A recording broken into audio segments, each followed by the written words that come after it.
Thank you. Anybody else? Mr. Gariepy.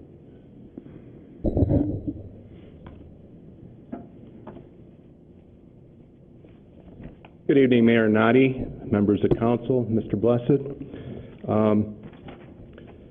When my wife and I were trying to find a place to live back in 2002, when we had our son, one of the things that was on the list that we did not want was to move into a neighborhood that had a homeowners association.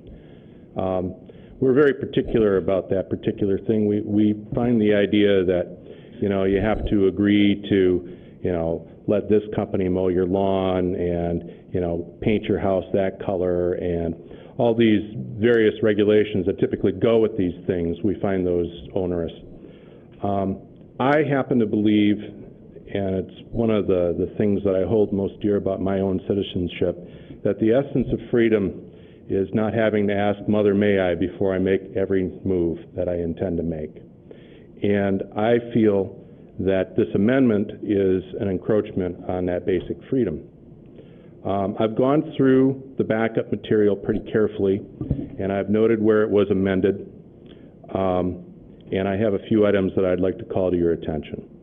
In regards to section 22A7, the newly amended registration requirement, it looks to me like the language in there is still clearly establishing the legal basis for the city to charge a tax known as a registration fee now in order to legally hold a garage sale. Now, it's true that you're not enacting the fee right now, but the language in there clearly says that through an appropriations, a budget ordinance, basically, you can go ahead and do that in the future.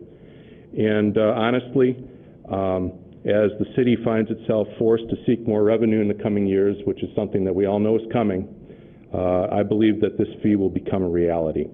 How much of a fee would be fair in that case? For the average garage sale, and I've held some where I've made as little as $150, not much. And I can't see it being something where you would graduate the size of the fee according to expected revenue, so it would be one size fits all, and thus the very definition of a progressive tax. In regards to section 22A8B, you're asking the residents to become the parking police. I can't control who parks where on my street right now as it is, and you're going to charge me with the responsibility for doing so in the case that I happen to be holding a garage sale. That's not my job. The police are here to do that. In 22A9A, you're saying that residents cannot sell any, quote, new, unquote, items. So if I wind up having 2 or 3 of something that I have no need of extras for, basically you're criminalizing my selling that at my garage sale. Now, I don't know how long it's been since you all have had small children or young children, but it's not unusual to wind up with 2 or 3 of something, especially around Christmas time or birthdays. And basically you're making it illegal for me to sell that stuff. Also, in regards to 22A9A, you're saying that I cannot sell an item at my garage sale for somebody else, like say a family member. Like, if my dad had something extra lying in his garage that he wanted to get rid of, he didn't have enough stuff to hold a sale of his own. It's been a long-standing practice that people do that for each other, and I don't think that there's anything wrong with that.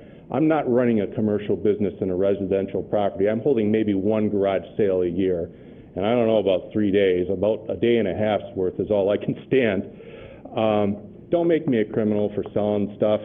And also, it's an unenforceable law. How are you going to know where the source of the materials are? Okay, I don't even see what the need is to have that in there. In regards to 22A-10, Section B, I happen to be the owner of a corner lot that is the entrance to a subdivision. I have absolutely no desire to be the guy giving out written permission to people who want to put garage sale signs up on my property. I would just as soon that you guys did not create that problem for me. Please do not create a situation like the people who wrote into the city in the backup material claim, the Patton family, where, you know, somebody is going to be upset when I tell them no, and then they're going to want to have their little bit of revenge over it. Please, keep me out of this. There's dozens of garage sales that happen in my neighborhood every year, and I do not want to be the one on patrol to make sure that the signs are legal. And finally, if you read Section 22A-12A very carefully, it seems to me that you're creating a rule which could be interpreted to say that I cannot sell my personal property from my own private home via a newspaper ad or Craigslist if I sell more than 3 items a year. That's just unjust, and it's really, you know, not only is it unenforceable, but it's a violation of the very idea of what personal property is all about. It is mine to dispose of as I wish, as long as I comply with the law. So it is my express hope that we do not enact this ordinance or this amendment to the city's code, and I hope that you vote no. Thank you. Thank you. Anybody else care to? Gentleman in the back.